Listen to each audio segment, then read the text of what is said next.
अस्सलाम वालेकुम class first year हम पढ़े थे हाइड्रोजन बॉन्डिंग और हाइड्रोजन बॉन्डिंग की हमने डेफिनेशन पढ़ ली थी और एक्सप्लेनेशन पढ़ ली थी। अब हम इसकी सेकंड जो एप्लीकेशन है वो पढ़ने लगे सॉलिबिलिटी। इसकी पहले भी एक एग्जांपल मैंने आपको जब समझा रही थी उसमें भी दी थी क्लोरोफॉर्म और एसीटोन के। क्लोरोफॉर्म एसीटोन के अंदर इसीलिए डिजोल्व हो जाता है। ये शॉर्ट क्वेश्चन में भी आ सकते हैं इस तरह के सवाल के। और इसके अंदर फिर आपने ना ये स्ट्रक्चर भी लास्ट में बनाना है कि क्लोरोफॉर्म क्यों इसके अंदर डिजॉल्व होता है हाइड्रोजन बॉन्डिंग की वजह से। यहाँ हम जो है वो डिफरेंट एक एग्जांपल पढ़ने लगे। हम पढ़ने लगे एक इन ऑर्गेनिक सॉल्वेंट की, एक इन ऑर्गेनिक सॉल्वेंट या पोलर सॉल्वेंट के अंदर जो है वो पढ़ने लगे हैं। ठीक है, पीछे सवाल दिया हुआ है why alcohol can be dissolve in water in all proportions. ठीक है, कि अल्कोहल जो है वो हर प्रपोर्शन में वाटर के अंदर डिजॉल्व हो जाती है। उसकी भी रीज़न यही है, पानी जो है इसके पास ऑक्सीजन है, इलेक्ट्रॉन पेयर है। ये इलेक्ट्रॉन पेयर हाइड्रोजन जो है ये अल्कोहल है। ठीक है, इसको कहते हैं ethyl alcohol.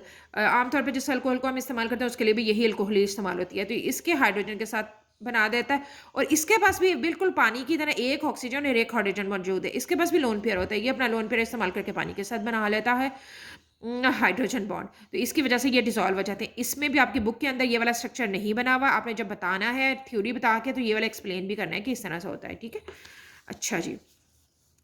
Next one is structure of ice. इसको आपने इम्पोर्टेंट बहुत जो एक्सप्लेन करने के लिए आ सकता है ना, अगर थियोरेटिकली क्वेश्चन आता है सब्जेक्टिव में तो उसमें मोस्ट प्रोबेबली जो आने वाला सवाल है ना वो यही स्ट्रक्चर ऑफ आइस है। ठीक है, जो अभी हमने पढ़ा था ना स्ट्रक्चर वाटर का, ऐसा इनफैक्ट दिखने में ये ऐसा ही है, लेकिन इनफैक्ट जो आइस का स्ट्रक्चर होता है वो टेट्राहेड्रल होता है। ऐसा जो दो कोने वो तो हाइड्रोजन के पास है और दो जो कोने वो दो लोन पेयर के पास है। ये जो दो लोन पेयर हम इसके ऊपर बनाते हैं वो दो इसने घेरे हुए होते हैं। तो ओवरऑल जो इसका स्ट्रक्चर है वो टेट्राहेड्रल होता है।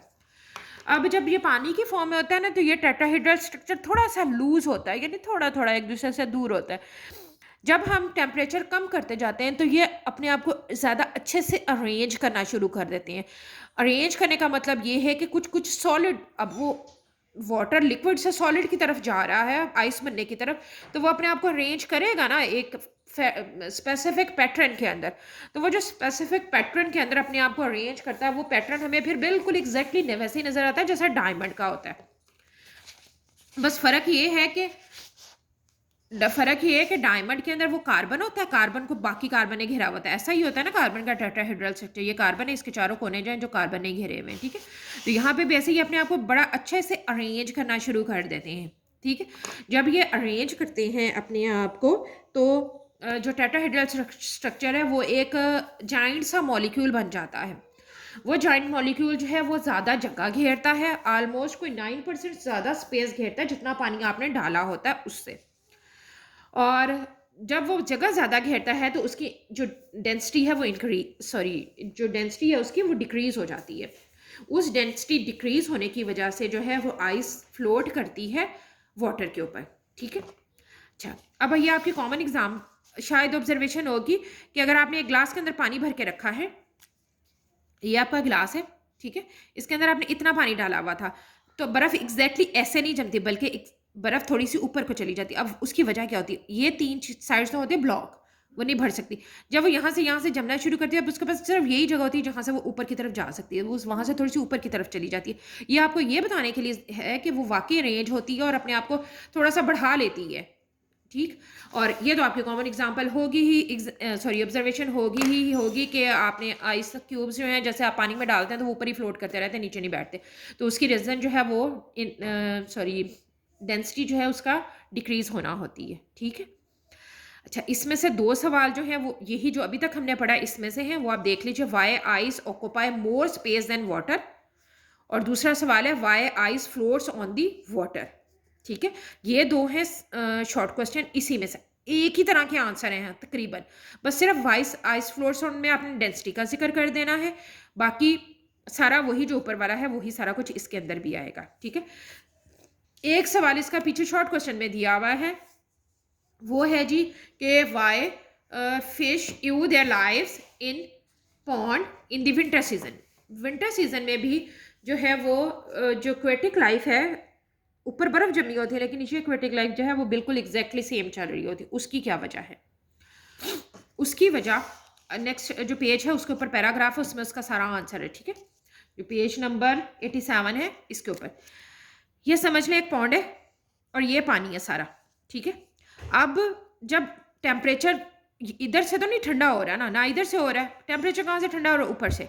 तो ऊपर वाली ये वाली जो लेयर है यहाँ ठंडा पानी हो जाता है। जब मज़ीद ठंड होती है हम जो वाटर का फ्रीजिंग पॉइंट है उसको 0 कहते हैं, लेकिन बर्फ़ जमनी शुरू हो जाती है ऑलमोस्ट 4 से, ठीक है।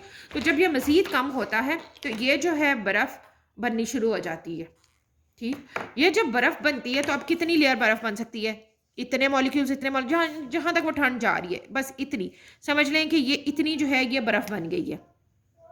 अब ये बर्फ़ क्या करती है, मज़ीद ठंड को नीचे नहीं जाने देती है। मज़ीद ठंड जो है मज़ीद ठंड जो है वो नीचे नहीं जाती, जिसकी वजह से जो है यहाँ पे एक्वेटिक लाइफ जो है वो वैसे की वैसे ही मौजूद होती है। ये जो है ये इंसुलेटर बन जाती है, ये जो बर्फ़ बन गई है ये इंसुलेटर बन जाती है, नीचे आपकी एक्वेटिक लाइफ जो है वो वैसे की वैसे ही मौजूद होती है, ठीक है। उसके बाद है जी क्लीनिजिंग एक्शन। क्लीनिजिंग एक्शन जो है ये है सोप और डिटर्जेंट्स के लिए, ठीक है, not for the skin. Skin से मुराद ये है कि क्लीनिजिंग मेल की ये वो नहीं है। सोप वैसे तो स्किन के ऊपर भी ये वही काम ही करता है। सोप और डिटर्जेंट ये जो है मैल को कैसे निकालते हैं। सोप्स हमारे बेसिकली जो होते हैं वो होते हैं sodium salt of benzoic acid, ठीक है। ये है बेंजोइक एसिड, इसका ये H रिप्लेस करके आप सोडियम के साथ रिएक्शन करा देते हैं, ये बन गया sodium benzoate, sodium salt of benzoic acid. ये इसके पार्ट्स होते हैं। जब आप इसको सरफ के अंदर डुबो के रखते हैं तो उसका पोलर पार्ट जो है वो नॉन पोलर के पास चला जाता है, पोलर पार्ट जो है वो इसके अंदर डिजॉल्व ट्रैप हो जाता है। भाई से पूछो जाके। ट्रैप हो जाता है इसके अंदर। तो जब इसके अंदर पानी डालते हैं तो पानी जो है वो इस पोलर पार्ट को अपने अंदर ले जाता है और मैल जो है वो आपका निकल जाता है, ठीक है। तो ये भी इसी वजह से ही पॉसिबल होता है। उसके बाद है जी हमारा नेक्स्ट जो है topic, again very important, hydrogen bonding के एप्लीकेशन में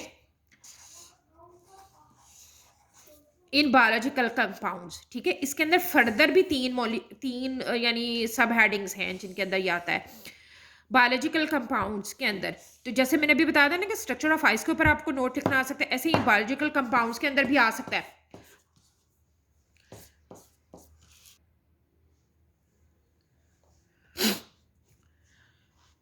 तो वैसे ही ये भी बिल्कुल बेइंतहा इंपॉर्टेंट है बायोलॉजिकल कंपाउंड्स, इसके ऊपर आपको थ्योरेटिकली लिखना आ सकता है। इसके ऊपर सबसे पहला जो हमारा है वो है प्रोटीन, ठीक है।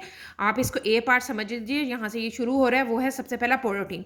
प्रोटीन बेसिकली क्या है, पॉलीमर। पॉलीमर क्या होते हैं, बहुत सारे यूनिट इकट्ठे हुए हुए, ठीक है। एक मोनोमर जो है इसका प्रोटीन का वो क्या है, अमाइनो एसिड, यानी बहुत सारे अमाइनो एसिड्स को आप जमा करते जाते हैं तो आपके पास जो है वो पॉलीमर बन जाता है। अब इस अमाइनो एसिड पे आ जाए, इस अमाइनो एसिड के अंदर होता क्या है।